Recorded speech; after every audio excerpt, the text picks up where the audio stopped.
Well, good morning, beloveds. I'm so happy to see so many faces here this morning. Today's talk, Living in Truth, Speaking with Love. Have you ever said, I'm fine, but then had a full conversation in your head about how not fine you actually are? You've been there, right? We've all been there. Me too. And that's exactly where we're going today. There was a time recently when I found myself feeling off. Nothing bad had happened. There's no argument, no obvious problem. On the outside, everything looked fine. But on the inside, I felt a quiet disconnection. Something was off. There was a restlessness I could not quite name. And if I'm really honest, I did what many of us do. I smiled. I kept the peace. I told myself, it's not a big deal. Nothing's wrong. It's all good. But that feeling didn't go away. It got louder. And finally, I had to stop and ask myself, what is true for me right now, in this moment? What is true for me that I am not saying? And that moment changed everything because I realized sometimes the hardest thing isn't knowing the truth, it's saying it. And there's a quote that has carried me through so many moments in my life. Speak your truth, even if your voice shakes. And I've had a lot of those moments in my life where you stand up and you make a stand and you're afraid. Anxiety hits you, fear hits you, you wonder what people are going to think about you, but you speak anyway because it's eating at you if you don't speak. You have to speak up. Now, in this wonderful series that Reverend Beth has brought to us from the book, The 15 Commitments of Conscious Leadership, today we're discussing commitment number 4, which is candor and communication. Reverend Beth reminds us that this is part of the great work, the work of aligning our outer lives with the divine truth that already lives within us. And that's what candor really is. It's not just saying what we think, but having the courage to reveal our inner world, our thoughts, our feelings, our experiences, so that we can live in alignment with truth, divine truth. Scripture tells us, behold, you desire truth in the inward being. Psalms 51:6. That isn't just about communication. It's a spiritual practice. Because when what we feel and what we say don't match, then we're divided. And we've been there. We're saying something and we're feeling something else, and we feel that division within us. I know I've been there.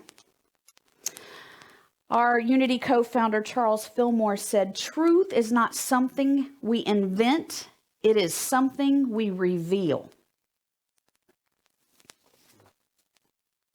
Reverend Beth said something that really stayed with me not too long ago. When we withhold our truth, we create fog in our consciousness and debt in our relationships. And I felt that because concealment doesn't remove what's there, it just hides it. It's like that check engine light in your car. You can ignore it. You can pretend it's not there. I love the show Big Bang Theory. Love it.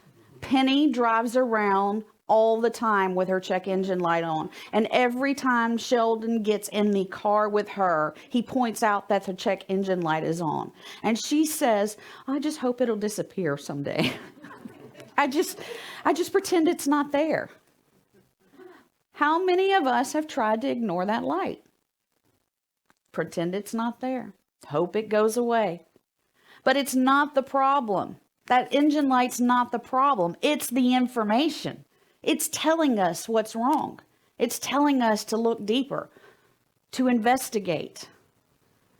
Candor is simply saying, something is happening here, and I'm willing to look at it. Before we can speak our truth outwardly, we have to face it inwardly. And that's where this becomes very personal for me. There's something that I've come to realize about myself. As a child, I was told I talked too much. It was on my report cards. It came up in my parent-teacher conferences. I can remember my mom coming to my dad after a conference and saying, well, they say she's brilliant. She's so smart. She has so much potential, but she talks all the time. I was always talking. I asked too many questions. I had so much to say. There was so many things. I was that kid who checked out encyclopedia volumes to dive deeper into whatever. Little by little, I learned to be quiet though. Little by little, hearing you talk too much started to get to me. And it became the sit still, be quiet, stay pretty. And if you're a woman of my generation or older, you understand that. Sit still, be quiet, stay pretty. I learned that being loved, being accepted, being good meant not saying everything I was thinking or feeling. So I adapted. I stopped speaking up. I let things go. I told myself it wasn't worth it. And eventually I told myself I wasn't worth it. And that worked for a while. But here's what I've learned. When you silence your voice, you don't find peace. You lose connection with yourself. Part of you gets lost. And that pattern didn't stay in childhood. It followed me into my adult relationships. There are moments even now when I'm told, I don't want to talk about it anymore. You always want to talk. And something in me remembers that little girl and thinks, okay, be quiet again. So I do. And I hold it in. And on the outside, everything looks fine. It looks wonderful. But on the inside, there's turmoil. And eventually, what hasn't been spoken doesn't disappear. It comes out all at once, like a bomb.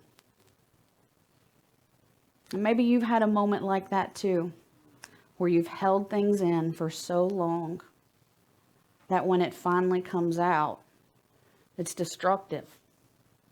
And it not only hurts the person that it comes out to, but it hurts you too. You've had a moment where something inside you knew what was true, but you didn't feel safe to say it. And that's where candor comes in.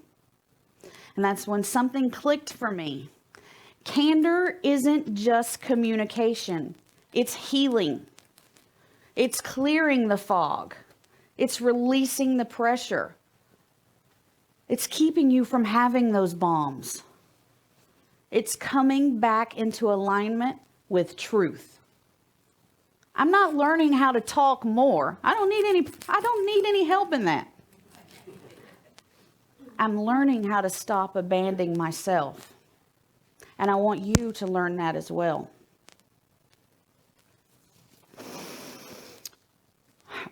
Our wonderful New Thought leader, Ernest Holmes, reminds us we cannot demonstrate beyond our ability to accept the truth.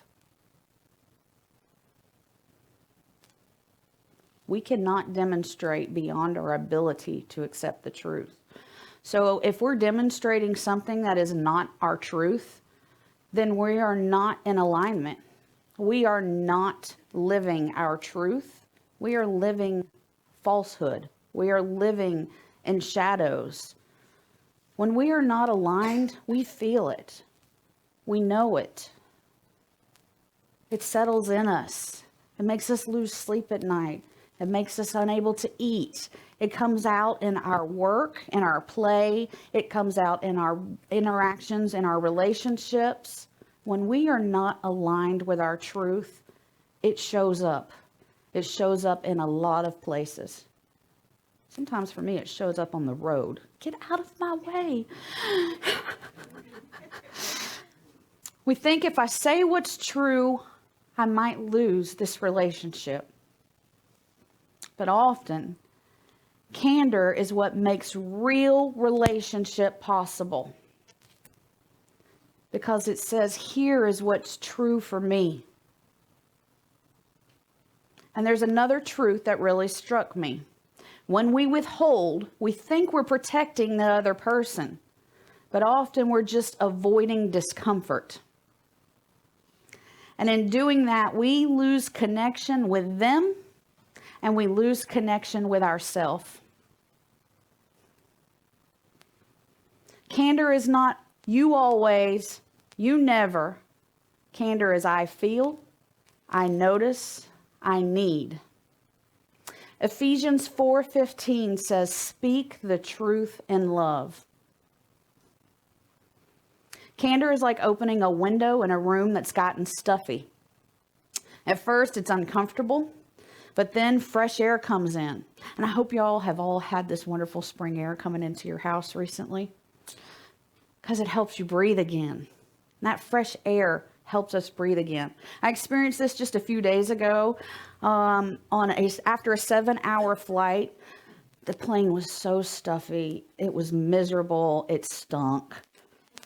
I'm just going to be honest. It did not smell well in that plane. And when the boarding door opened and the wonderful, fresh spring air of Paris came in the door, and even though it was mixed with airport smells, you know, the jet fuel and all that, it still smelled wonderful compared to what that airplane had smelled like. And I inhaled deeply because it was freeing, it was feeling, and it was clean, and it was not stifling. It opened my eyes, my brain, and my body relaxed. Maybe because the flight was over and I was about to go to my hotel and sleep. But anyway, candor isn't just about speaking. It's listening. It's creating a space where truth can be shared without fear. Emily Cady, our wonderful New Thought leader, reminds us our part is to express the I am. And we cannot express the I am if we're pretending to be something we're not. So this week, I want you to notice, where are you saying it's fine when it's not? Where are you withholding truth? What is your check engine light trying to tell you? And in one small moment, choose truth lovingly. So as you go out into this week, notice the moments when something inside you wants to be spoken. Not the loud voice, the quiet, honest one. Take a moment and just ask yourself, where in my life is truth waiting to be spoken? And what might become possible if I trusted love enough to speak it? And when that moment comes, remember this: speak your truth, even if your voice shakes. And maybe it will shake, but what if your willingness to be real is the very thing that sets you free? Because every time you choose truth with love, you align with the divine within you. And when you have the courage to be seen, you give others permission to be seen too. If you feel comfortable, just close your outer eyes or soften your gaze. There is one presence, one power, one divine intelligence expressing as all of us, all of life. This presence is truth. This presence is love. This presence lives fully as each one of us. And so I know that right here and right now, there is a gentle awakening happening within every heart. An awakening to what is real, what is honest, what is ready to be seen and expressed. I affirm that we are each guided by this divine presence, that we are supported as we release the need to hide, the need to pretend, the need to be anything other than who we truly are. There's no fear in this truth. I know that as we speak truth with love, we deepen our connections, we strengthen our relationships, and we come into greater alignment with the divine within us. There is only freedom, there is only clarity, there is only peace. And we affirm, I am a clear and loving expression of truth. I speak with honesty, I listen with grace, and I trust the divine to guide every word and every connection in my life. I give thanks for this awareness, for this community, and for the courage rising within each of us. And so it is. Amen.